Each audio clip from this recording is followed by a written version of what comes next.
Added junior शिक्षक भर्ती में जब से परिणाम संशोधित हुआ है तब से बहुत सारे सवालों के घेरे में है जूनियर शिक्षक भर्ती। उन सभी सवालों के जवाब पीएनपी सचिव के माध्यम से स्पष्ट किए गए हैं और बता दिए गए हैं कि ऐसा क्यों किया गया है। आप देख सकते हैं आज के समाचार पत्रों में बताया गया है कि आरोप झूठे थे, ओएमआर सीट यहां पर सच निकली है। बताया गया है कि एडेड जूनियर हाई स्कूल शिक्षक भर्ती के संशोधित परिणाम में अंक घटा दिए जाने और अवैध इनवैलिड घोषित कर दिए जाने के अभ्यर्थियों के आरोप कंप्यूटर स्क्रीन पर बिल्कुल भी टिक नहीं पाए, क्योंकि जब पीएनपी सचिव ने अभ्यर्थियों को कंप्यूटर पर स्कैन उनकी मूल ओएमआर सीट बारी बारी से दिखाई तो उनके आरोप पूरी तरह से यहाँ पर गलत निकले। आरोप था कि 132 अभ्यर्थियों के कम अंक हैं और इसकी जब पुष्टि हुई तो शासन की तरफ से पुनर्मूल्यांकन किया गया और संशोधित परिणाम यहाँ पर घोषित किया गया 6 सितंबर 2022 को, और इसी के साथ फिर से एक बार बड़ा उलटफेर यहाँ पर हुआ। और संशोधित परिणाम आने के बाद जिनके अंक कम हो गए या सीरीज अथवा विषय गलत भरने के कारण अवैध हो गए थे परिणाम, उन्होंने पीएनपी में प्रत्यावेदन दिया और प्रत्यावेदन देने वाले अभ्यर्थियों को पीएनपी सचिव ने एक सप्ताह में बारी बारी से कार्यालय पर बुलाया।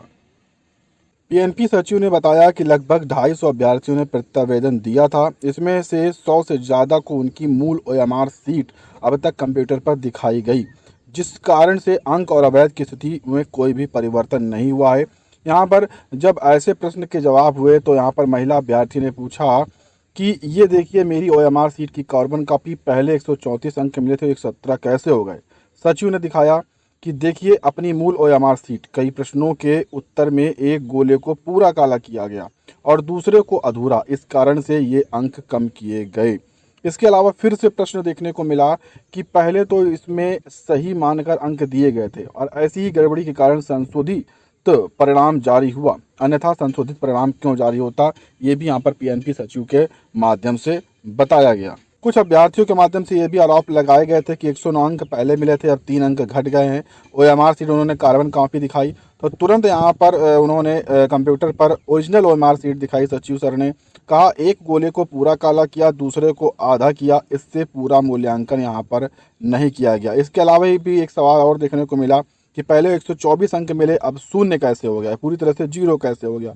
तो आपने प्रश्न पुस्तिका दूसरे सीरीज की हल की और ओएमआर सीट पर दूसरी सीरीज के संकेतांक को काला किया, इस कारण से वो पूरा जो प्रश्न पत्र है ओएमआर है वो अवैध हो गई और 124 के जगह 0 अंक यहाँ पर कर दिए गए। तो इस तरह से यहाँ पर छात्रों को एक एक करके मूल कार्बन कॉपी यहाँ पर दिखाई जा रही है, यानी डायरेक्ट कंप्यूटर स्क्रीन पर, और उनके जो भी उनके प्रश्न हैं उनका निस्तारण किया जा रहा है। तो ये बहुत ही अच्छी अपडेट है पीएनपी की तरफ से कि जो अभ्यर्थियों के मन में शंकाएं हैं वो शंकाओं को डायरेक्ट लाइव जो है कंप्यूटर स्क्रीन पर दूर किया जा रहा है।